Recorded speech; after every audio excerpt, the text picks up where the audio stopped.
प्रश्न, एक शंकु के आधार का व्यास 10.5 सेंटीमीटर है और इसकी तिर्यक ऊंचाई 10 सेंटीमीटर है। इसका वक्र पृष्ठीय क्षेत्रफल ज्ञात कीजिए। इस प्रश्न में हमें एक शंकु के आधार का व्यास दिया है तथा इसकी तिर्यक ऊंचाई दी है, जिसकी मदद से हमें इसका वक्र पृष्ठीय क्षेत्रफल ज्ञात करना है। इस प्रश्न को हल करने के लिए हम लिखेंगे हल दिया है। क्या क्या दिया है यहाँ पर? शंकु के आधार का व्यास 10.5 सेंटीमीटर ये दिया है और शंकु की तिर्यक ऊंचाई L बराबर 10 सेंटीमीटर ये दो चीजें दी है। ठीक है, तब हमें इस शंकु का वक्र पृष्ठीय क्षेत्रफल ज्ञात करना है। तो शंकु के वक्र पृष्ठीय क्षेत्रफल का सूत्र होता है शंकु का वक्र पृष्ठीय क्षेत्रफल बराबर पाई आर एल। इस सूत्र में हमें शंकु के आधार की त्रिज्या और शंकु की तिर्यक ऊंचाई की जरूरत है। शंकु की तिर्यक ऊंचाई हमें दी हुई है। अब हम शंकु के आधार के व्यास की सहायता से शंकु के आधार की त्रिज्या ज्ञात करेंगे और जो त्रिज्या होती है वो व्यास की आधी होती है। मतलब व्यास में 2 का भाग लगा दो तो हमें त्रिज्या मिल जाती है। अतः शंकु के आधार की त्रिज्या r बराबर कितनी हो जाएगी? 10.5। ये जो व्यास है इसमें हम 2 का भाग लगा देंगे तो ये हमारी त्रिज्या मिल जाएगी। यहाँ पर 10.5 की जगह पर कोई ऐसी संख्या होती जो 2 से विभाजित हो जाती तो हम इसमें भाग लगा देते और उसको थोड़ा सा सरल करके लिख देते। चूंकि ये 2 से विभाजित नहीं होगी, दशमलव में उत्तर आएगा, इसलिए हम इसमें 2 का भाग नहीं लगाएंगे। डायरेक्ट r की जगह पर 10.5/2 लिखेंगे।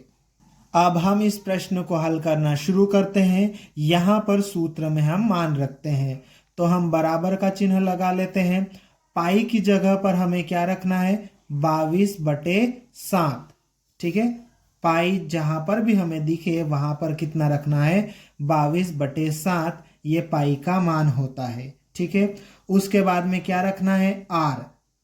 इन सब के बीच में कोई चिन्ह नहीं दिख रहा है, मतलब कौन सा चिन्ह है? गुणा का चिन्ह। तो हम गुणा का चिन्ह लगाकर ही इनके मान रखेंगे। ठीक है, अब r का मान हमें रखना है। r का मान कितना है? 10.5/2। तो ये r का मान हम यहाँ पर रख देंगे गुणित l का मान रखना है। l का मान कितना है? 10। तो हम यहाँ पर 10 रख देंगे।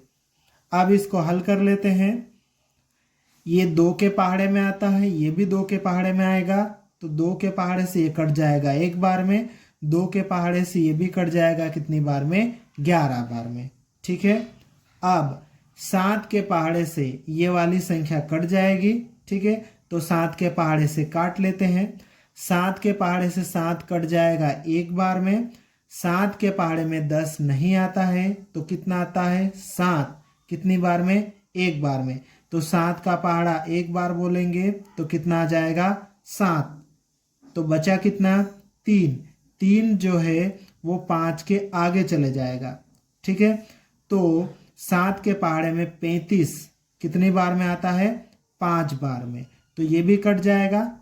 ठीक है, अब यहाँ पर देखो दशमलव जो है कितने अंक के पहले है? 1 अंक के पहले। तो के बाद में ये जो संख्या है उसके 1 अंक के पहले हम दशमलव लगा देंगे। अब हम बराबर का चिन्ह लगा देंगे। क्या क्या बचा? यहाँ पे 11 गुणित और क्या है?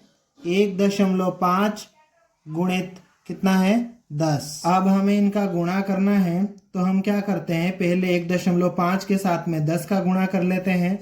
तो 1.5 में हम 10 का गुणा करेंगे तो 0 को थोड़ी देर के लिए हम भूल जाते हैं। 1 का गुणा 5 के साथ में करेंगे 5 आ जाएगा। 1 का 1 के साथ में गुणा करेंगे 1 आ जाएगा। और ये 10 के पीछे 0 है तो ये 0 यहाँ पर लग जाएगा। ठीक है, तो ये 15 के साथ में 10 का अगर हम गुणा करेंगे तो 150 आ जाएगा। पर यहाँ पर 15 नहीं है, 1.5 है। कितने अंक के पहले दशमलव है? एक अंक के पहले दशमलव है, तो गुणा करने के बाद में जो उत्तर आया है उसमें भी एक अंक के पहले हम दशमलव लगा देंगे, मतलब 0 के पहले दशमलव लग जाएगा। ठीक है, इस तरह से ये 15.0 आ जाएगा। और किसी संख्या में दशमलव के बाद में अगर 0 लिखा हो तो हम दशमलव भी नहीं लिखते हैं और 0 भी नहीं लिखते हैं। ठीक है, डायरेक्ट यहाँ पर 15 आ जाएगा। ठीक है, तो इस तरह से यहाँ पर यह आ जाएगा 11 गुणित 15। अब क्या करेंगे, हम इनका गुणा कर लेते हैं। ठीक है, 11 और 15 का गुणा कर लेते हैं।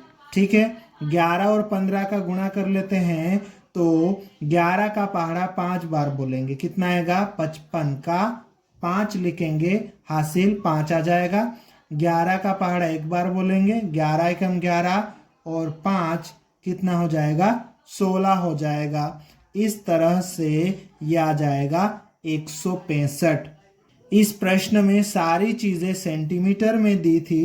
ठीक है, तो यहाँ पर सेंटीमीटर की घात 2 आ जाएगी।